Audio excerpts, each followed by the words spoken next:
Olá pessoal, sou Mariette Santana do canal Resenha do Literatura e hoje eu trouxe para vocês uma resenha sobre o livro Entrevista com Espíritos, os bastidores do Centro Espírita. Tá? Ele foi publicado pela Book Espírita e psicografado pelo Osmar Barbosa. Então assim, ele faz uma viagem astral, ou seja, ele sai do corpo em busca de encontrar os seus mentores espirituais para nos trazer ensinamentos da espiritualidade, para que a gente possa ter um embasamento para poder evoluir.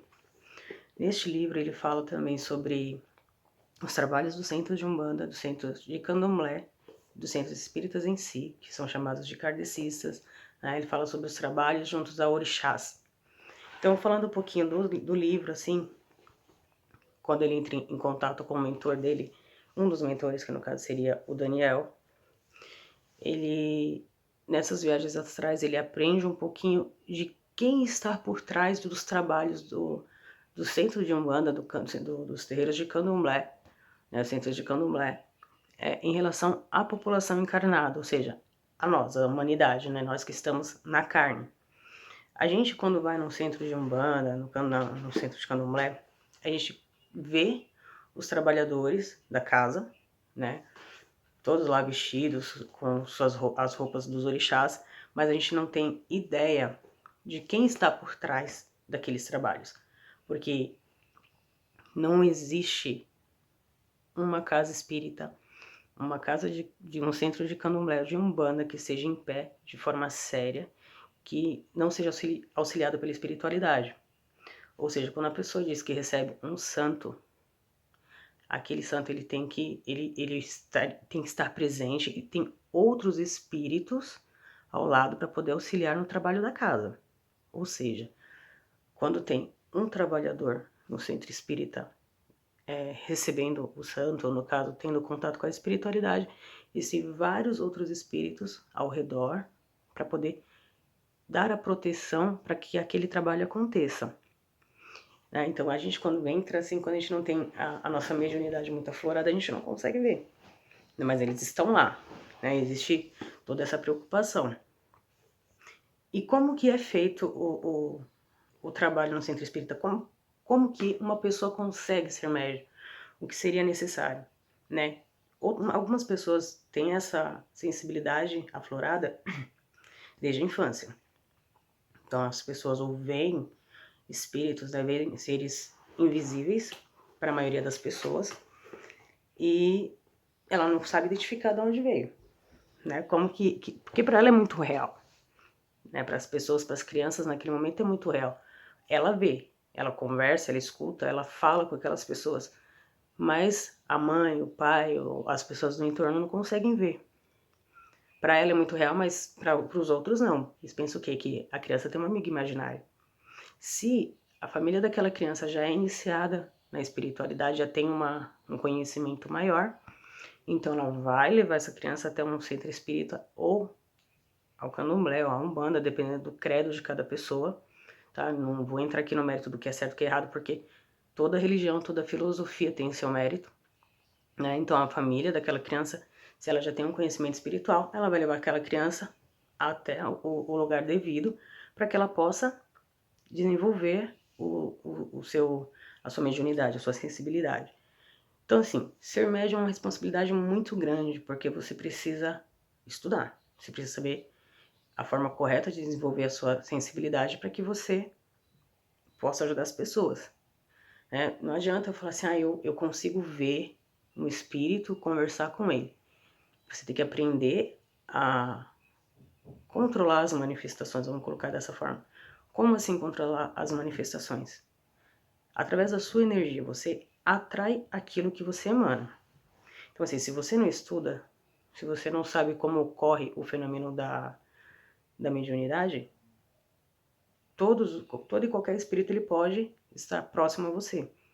Né? Então você pode entrar num desarranjo espiritual, não saber de forma correta como lidar com aquela situação.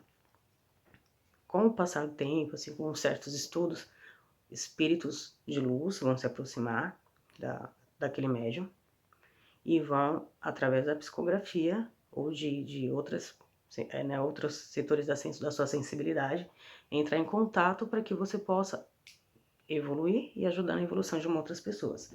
O Osmar, ele nos passa muito, de uma forma bastante clara, como que é esse funcionamento dos centros espíritas, as responsabilidades dos médiuns e como que eles podem fazer para passar essas informações pra gente. É porque não as pessoas têm, a maior parte das pessoas tem aquela coisa de ir num centro espírita para buscar uma solução e não para buscar o conhecimento. Então, para que você tenha a solução, você precisa conhecer de que a forma como você vai chegar a ela. Né? Então, vai muito da pessoa querer mudar, porque não adianta eu querer ter uma tranquilidade na minha vida se eu não busco aprender de que forma eu posso alcançar essa tranquilidade, porque na maior parte das vezes, se não todas as vezes, tudo que nos ocorre, tudo que nos acontece, é na verdade fruto das nossas ações, não é? Então, se a gente não se policiar, se a gente não tiver um certo conhecimento, vou bater sempre nessa tecla, a gente não evolui. Então, tipo assim, a gente tem que parar com essa mania de falar, de pensar, de achar que tudo é culpa de um encosto, de um espírito maligno, quando na verdade é a gente que não se conhecia, a gente que não se conhece, que não busca o conhecimento para evoluir. O livro Entrevista com Espíritos é legal, por quê? Porque ele fala de forma clara e objetiva de que forma os espíritos estão próximos a gente. Porque sim, você dormindo, você acordado, você trabalhando, eles estão sempre ao seu lado. Não só dentro do centro espírita, as pessoas pensam que o contato espiritual acontece somente dentro de uma igreja, dentro de um centro espírita, dentro de um terreiro.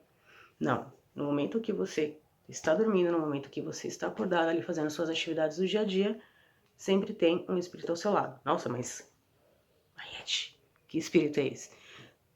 Todos nós temos mentores. Todos nós somos médiuns em menor ou maior sensibilidade. Algumas pessoas conseguem desenvolver essa mediunidade, têm esse interesse, outras pessoas não. É aquilo que a gente chama mais ou menos de sexto sentido, como se tivesse alguém ali no seu ouvido falando alguma coisa pra você, ó, vai por esse caminho, vai por aquele caminho ali é melhor pra você. Essa decisão que você tá tomando é correta? Então a gente pensa que a gente tá falando com as nossos próprios pensamentos, quando na verdade não. É um mentor espiritual que está ali com a gente, como se tivesse, como que eu vou dizer, passando algumas informações assim meio de leve para você poder pensar melhor naquilo que você vai fazer, né? Entrevista com Espíritos é um livro legal, é um livro simples, tá? Que vai te ensinar bastante sobre não como entrar em contato com os espíritos, mas vai te falar sobre como é o mundo espiritual, como que existe o funcionamento, o que muda, né, da nossa vida na carne ou da nossa vida em espírito. Vai também tirar aquela tese de que a gente tem de que existe o espírito, o orixá bom, o orixá ruim. Vai falar sobre os trabalhos feitos nos terreiros, né? Porque tem diversos trabalhos que são feitos e que tem um certo preconceito de algumas pessoas, né? Eu creio que a gente não pode julgar sem conhecer, né? Aquele preconceito, ou seja, a palavra mesmo já diz, o preconceito é quando você tira um conceito ou faz um julgamento de algo que você ainda não conhece. Então, para que isso mude, eu indico para vocês o livro Entrevista com Espíritos, o primeiro livro que eu li do Osmar Barbosa. Não é o primeiro livro espírita que eu leio, mas dele, esse foi o primeiro que eu li. E eu falo para vocês, pela linguagem, pelos ensinamentos contidos no livro, eu indico bastante a leitura. Esse foi o vídeo de hoje, gente. Obrigadão.